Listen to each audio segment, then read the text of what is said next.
Welcome, friends, in today's session of the subject called Elements of Banking and Insurance.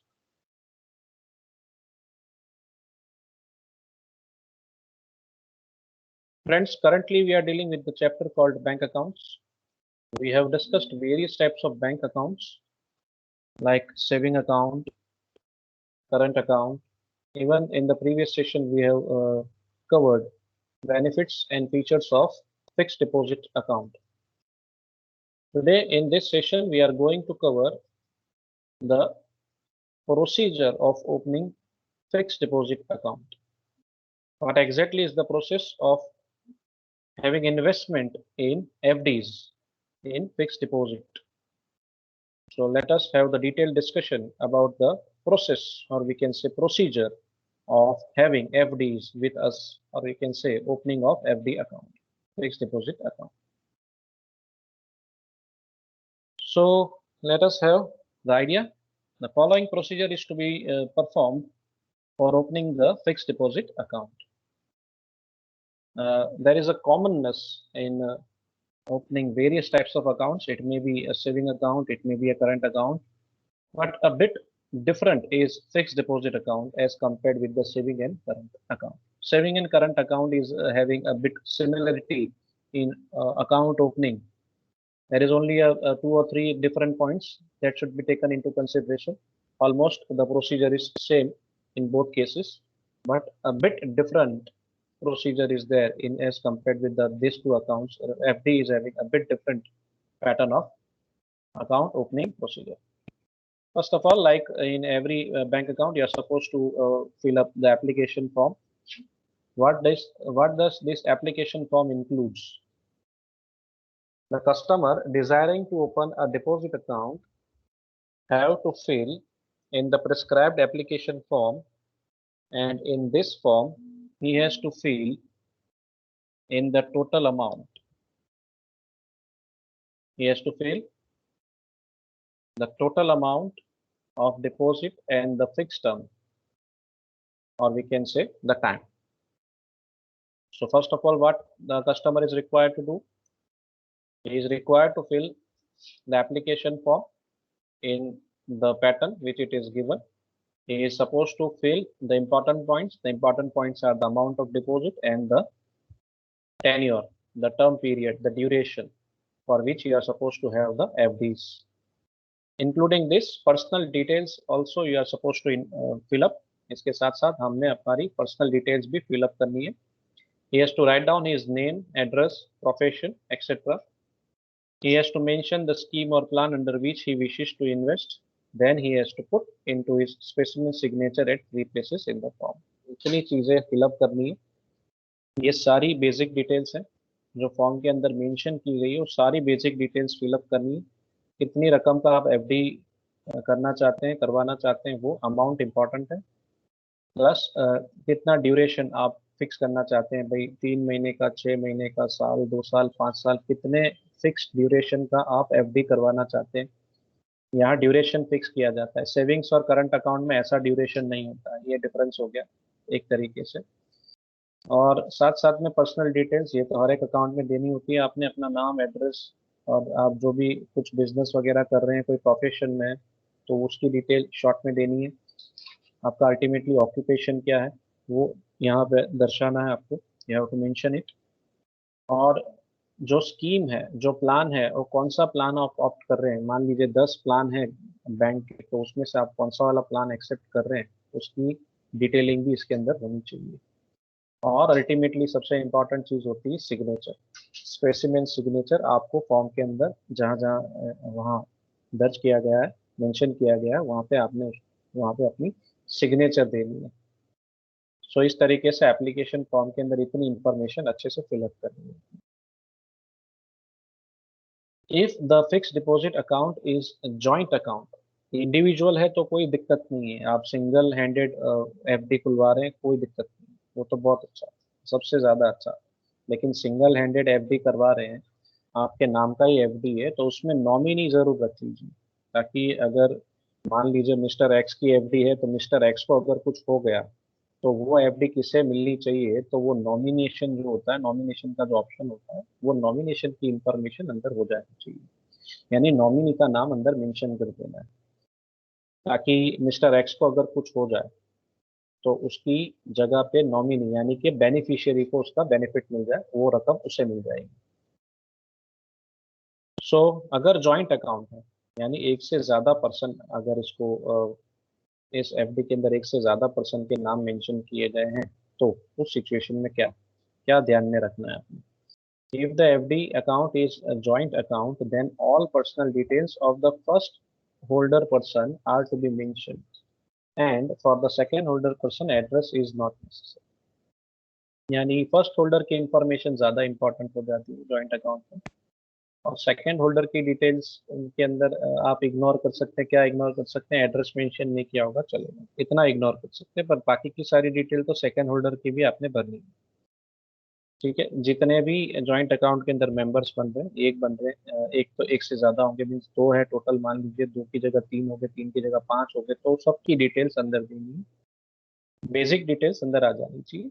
हम address को वहाँ ignore कर सकते हैं, फर्स्ट होल्डर की सारी डिटेल्स होनी चाहिए, बाकी के सेकेंड और थर्ड होल्डर यहाँ जितने भी हैं जॉइंट अकाउंट के अंदर, उनकी एक दो इंफॉर्मेशन, जैसे कि यहाँ एड्रेस की बात की गई, उसे हम नहीं फिलअप करेंगे तो चलेगा, लेकिन इनके नाम वगैरह ये सारी इंफॉर्मेशन अंदर होनी चाहिए। Further the mode of operating is specifically mentioned in joint account. Example, for example, in the event of death of first name means first holder person who will operate the account, who will be the beneficiary, etc. should be mentioned. Specification होना चाहिए, clarification होना चाहिए कि आपका mode of operating क्या होगा, account कौन operate करेगा, फर्स्ट होल्डर करेगा, सेकंड होल्डर करेगा, जो भी ऑपरेट करना चाहता है, जो भी एफडी को अपने हाथ में रखना चाहता है, जिसकी जिसके हाथ में मेन कंट्रोल होना चाहिए, वो फर्स्ट होल्डर पर्सन होना चाहिए, ये पहले से डिसाइड कर लेना है। Who will operate the account, ठीक है, और खास करके फर्स्ट पर्सन जिसका नाम पहले लिखा गया है वही ऑपरेट करेगा, नॉर्मली ऐसा ही होता है। और अगर उसे कुछ हो गया, in the event of the death of the first holder person, उसके बाद कौन अकाउंट ऑपरेट करेगा, ये भी क्लियरिटी होनी चाहिए। नॉमिनेशन में भी क्लियरिफिकेशन होना चाहिए, नॉमिनेशन में किसका नाम आपने लिखा है, उसके साथ आपका रिलेशन क्या है, ये भी वहाँ पे स्पेसिफाई करना पड़ता है। What is the relation with the beneficiary, और we can say what is the relation of the account holder with the nominee. तो रिलेशनशिप भी वहाँ दर्ज करना पड़ता है, बताना पड़ता है कि भाई फादर एंड सन है, या मदर एंड सन है, या मदर एंड डॉटर है, जो भी रिलेशनशिप है, हस्बैंड वाइफ है, तो वो रिलेशनशिप वहाँ दर्ज करना पड़ता है, बताना। सबसे इंपॉर्टेंट पॉइंट पे आ रहा है, कितनों को ये समझ में ही नहीं आता जब अकाउंट ओपनिंग करते हैं कि आइदर और सर्वाइवर क्या है, फॉर्मर और सर्वाइवर क्या है, ये समझना बहुत जरूरी है। दोनों को मैंने यहाँ अंडरलाइन किया हुआ है, तो ये सबसे इंपॉर्टेंट पॉइंट होता है। कोई भी अकाउंट आप ओपन करवाइए, मोड ऑफ ऑपरेटिंग में ये ऑप्शंस अवेलेबल होते हैं, वहाँ आपको डिसाइड करना है कि आप अपने अकाउंट को किस तरीके से ऑपरेट करेंगे, इंडिविजुअली ऑपरेट करेंगे या कैसे। इन the case of joint account, normally ये जो है, ये जो ऑप्शंस होते हैं ये जॉइंट अकाउंट में होते हैं, ये भी माइंड में रखिए। सिंगल हैंडेड ऑपरेट कर रहे हैं अकाउंट, तो कोई ये सारे पॉइंट्स लागू ही नहीं होते, they are not applicable. Either or survivor, former or ये पॉइंट्स आते ही नहीं। लेकिन अगर एक से ज्यादा व्यक्ति मिलकर अकाउंट ओपन कर रहे हैं, तो वहां पे ये ऑप्शंस थोड़ा समझ लेना जरूरी है। So in the case of joint account with the mode of operating as either or survivor, in the event of death of one of them, the survivor account holder becomes the beneficiary and operates the account. अब either or survivor मान लेते हैं, joint account x और Y ने मिलके joint account खोला है, मान लेते हैं एक्स और वाई ने मिलके। अब इन्होंने ये ऑप्शन सिलेक्ट किया है, मोड ऑफ ऑपरेटिंग में ये ऑप्शन होता है, तो ये ऑप्शन सिलेक्ट किया either or survivor. Either or survivor का मतलब क्या हुआ, ये दो में से कोई भी अकाउंट ऑपरेट कर सकता है। सर्वाइवर का मतलब है दो में से अगर किसी के साथ कुछ हो गया, हादसा हो गया, डेथ हो गई, एक्स की डेथ हो गई मान लीजिए, और वाई बचा है, तो अब सर्वाइवर कौन है, बचा कौन है, वाई बचा है, तो वो सर्वाइवर अकाउंट होल्डर बन जाएगा, वही बेनिफिशियरी होगा और वही अकाउंट ऑपरेट करेगा फ्यूचर में। तो आइदर और सर्वाइवर में ये इंपॉर्टेंट पॉइंट है कि दो में से अगर किसी एक व्यक्ति की डेथ हो जाती है, तो जो व्यक्ति बचा है वो आगे उस अकाउंट को ऑपरेट करेगा, उस अकाउंट की सारी बैलेंस जो सर्वाइवर है उसे मिलेगी। वो वही नॉमिनी है, वही बेनिफिशियरी है और वही अकाउंट होल्डर है। तो ये आइदर और सर्वाइवर में जो बंदा बचा है वो बेनिफिशियरी बन जाएगा, नॉमिनी बन जाएगा, and he can operate the account. अब दूसरा पैटर्न समझते हैं, फॉर्मर और survivor. If operating mode is farmer और survivor, then the first name is authorized to operate the account and he has all the rights for the fixed deposit account. यहाँ either option था, either का मतलब क्या है, x भी account को operate कर सकता है, वाई भी अकाउंट को ऑपरेट कर सकता है, दोनों को अथॉरिटी, वहाँ दोनों को अथॉरिटी। कोई भी बैलेंस विड्रॉ कर सकता है, मीन्स एफडी का बेनिफिट दो में से कोई भी ले सकता है। फॉर्मर और सर्वाइवर में ऐसा नहीं।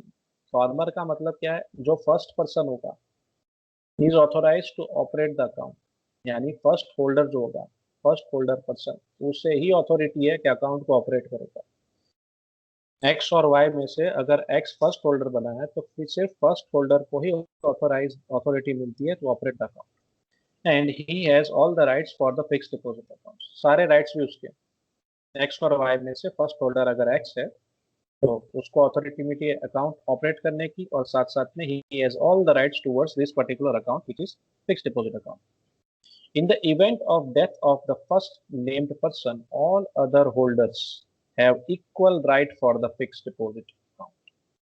अब मान लीजिए एक्स और वाई, मैंने तो दो ही बताया आपको, मान लीजिए चार है, एक्स वाई जेड, यहाँ ए बी सी डी पकड़ लेते हैं, ए बी सी डी चार बंदे हैं, mister A, mister B, mister C, mister D. अब मिस्टर ए की मान लीजिए फर्स्ट होल्डर की डेथ हो जाती, तो इस सिचुएशन में B C D equal right share करेंगे। तो इस तरीके से फार्मर और सर्वाइवर का बेनिफिट इस तरीके से मिलता है, इक्वल शेयरिंग हो जाएगा यहाँ पे। लेकिन फार्मर और सर्वाइवर और आइदर और सर्वाइवर में बेसिक डिफरेंस क्या है? आइदर और सर्वाइवर में चार अगर पार्टनर है, मान लीजिए चार जन मिलके जॉइंट अकाउंट ऑपरेट कर रहे हैं, तो ए बी सी चारों चार उसके ऊपर अथॉरिटी रखते हैं, चारों चार की राइट है इस पर्टिकुलर अकाउंट के अंदर, कोई भी ऑपरेट कर सकता है। लेकिन फॉर्मर और सर्वाइवर में क्या है, ए बी सी डी मान लीजिए चार पार्टनर्स हैं इस पर्टिकुलर अकाउंट के अंदर, चार मेंबर्स हैं, तो मिस्टर ए ही फर्स्ट होल्डर ही जो है उसको ही अथॉरिटी मिलती है इस अकाउंट को ऑपरेट करने की। अगर उसे कुछ हो जाता है मिस्टर ए को, तो बाकी के जो बचते मेंबर्स है, सर्वाइवर्स जो है, उनको इक्वल राइट्स मिल जाएंगे to operate this particular account. If there is no such instruction for the mode of operating account and if he dies, then his heirs can claim for the deposit amounts. अगर मान लीजिए कि आपने mode of operating account mention नहीं किया है, आपने single ended account open किया है मान लीजिए, तो उस सिचुएशन में क्या होगा, आपने नॉमिनी नहीं रखा है, आपने सिर्फ एफडी करवा दी है, एफडी करवा दी, एफडी करवाने के बाद अंदर नॉमिनेशन की फैसिलिटी जो होती है वो आपने यूज नहीं की है, नॉमिनी नहीं रखा है, और उस सिचुएशन में मान लीजिए मिस्टर एक्स ने एफडी करवाई और अंदर नॉमिनेशन की ये फैसिलिटी का उपयोग नहीं किया है, नॉमिनी का नाम नहीं लिखा है अंदर, तो उस सिचुएशन में क्या होगा, अगर मिस्टर एक्स को कुछ हो गया तो ये पैसे किसे मिलेंगे, यहाँ क्लैरिफिकेशन नहीं, स्पेसिफिकेशन नहीं, तो क्या किया जाएगा, किसे मिलेगा? तो सर जो लीगल रिप्रेजेंटेटिव होंगे मिस्टर एक्स के, यानी कि घर के कोई भी मेंबर जो होंगे, जो लीगल रिप्रेजेंटेटिव होंगे, उनको उनकी तरफ से वो क्लेम कर सकते हैं।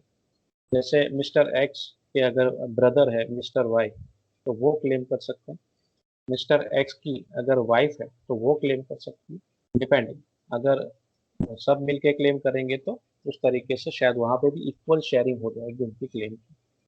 तो इस तरीके से अगर इंस्ट्रक्शंस मेंशन नहीं करते हैं तो दिक्कत हो जाती है।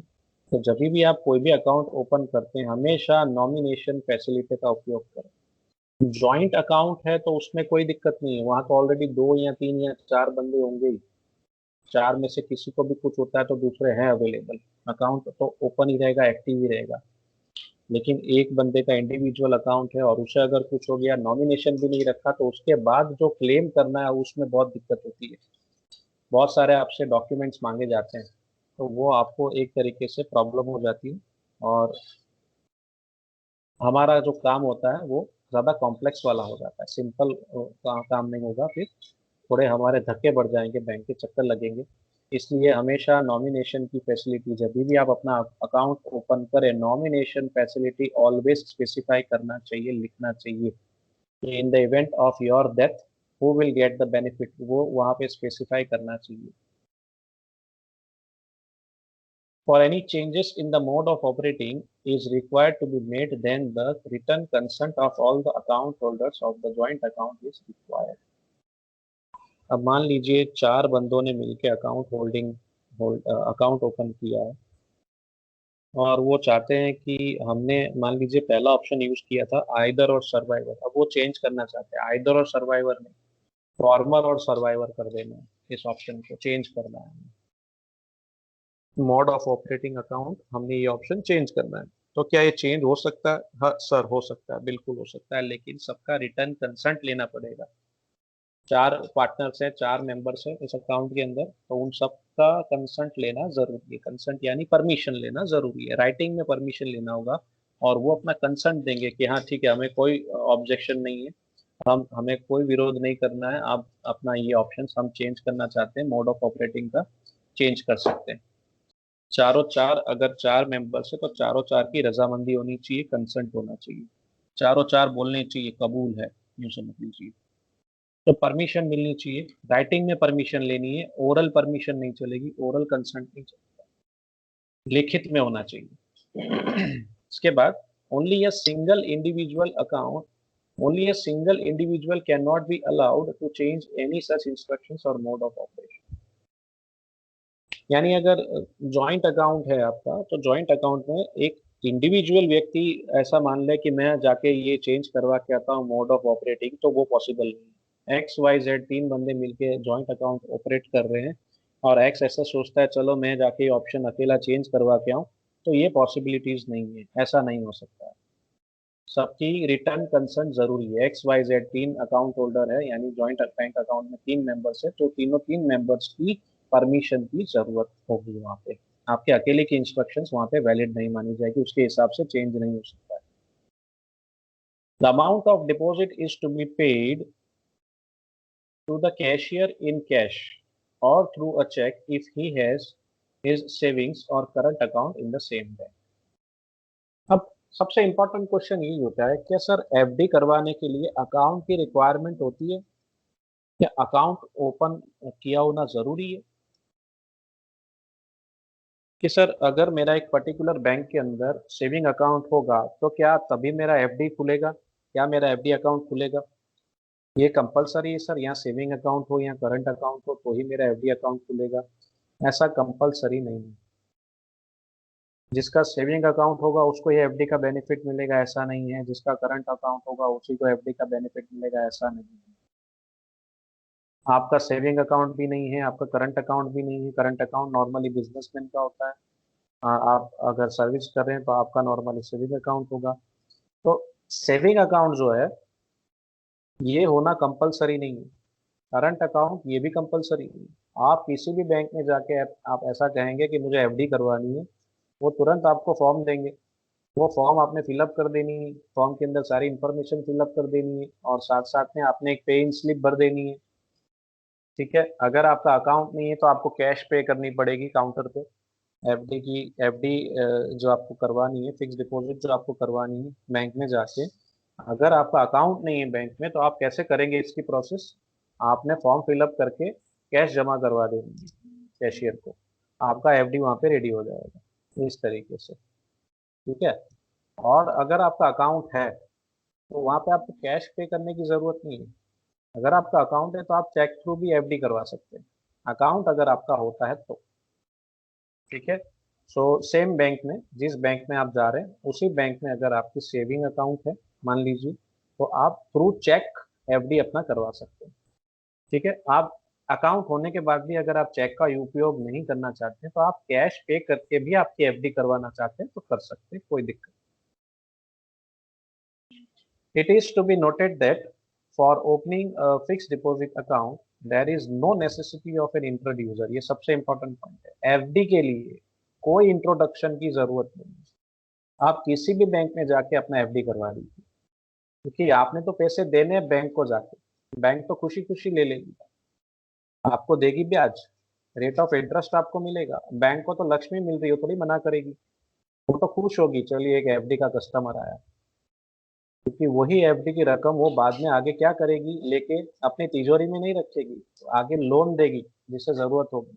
आपसे मान लीजिए 5% में ले रही है, तो लोन देगी आगे 8%, 9% में लोन देगी, वो भी 2-3% कमाएगी उसके ऊपर, बैंक भी। नॉर्मली ये सिचुएशन होती है। सो एफडी के अंदर दोस्तों इंट्रोड्यूसर की जरूरत नहीं है, सबसे स्ट्रॉन्ग पॉइंट है एफडी का। बाकी सेविंग अकाउंट ओपन करना है तो पहले आपको इंट्रोड्यूसर ढूंढना पड़ता है। जिस बैंक में आपने अकाउंट ओपन करना है उस बैंक के एक पर्टिकुलर कस्टमर को आपको ढूंढना पड़ता है। वो कस्टमर आपको इंफॉर्मेशन देगा, अपने अकाउंट नंबर देगा, अपनी सिग्नेचर देगा, अपना नाम देगा, तब जाके आपका अकाउंट ओपनिंग का प्रोसीजर आगे बढ़ेगा, कंप्लीट होगा। सो फिक्स डिपॉजिट के अंदर इंट्रोड्यूसर की कोई जरूरत नहीं है। There is no necessity of introducer for the identity of the account holder as in the case of saving account and the current account, वहां पे जरूरी है, एफडी में जरूरत नहीं। After the completion of all such procedures bank issues FDR. सारी procedure आपने complete कर दी, सबसे इम्पोर्टेंट जो एप्लीकेशन फॉर्म है उसके अंदर जो भी डिटेल्स मांगी वो अच्छे से आपने फिलअप कर दी है, काउंटर पे आपने कैश पे कर दिया है या चेक डिपॉजिट किया है अगर आपका अकाउंट है तो साथ साथ में। तो अगर जिस तरीके से आपको कहा गया उस तरीके से आपने पूरी प्रोसीजर कर ली है, तो अंत में आपको क्या मिलने वाला है, आपने दिए बहुत सारी लक्ष्मी, मान लीजिए 40,000 डिपॉजिट कर दिए, आपको मिलेगा एक कागज।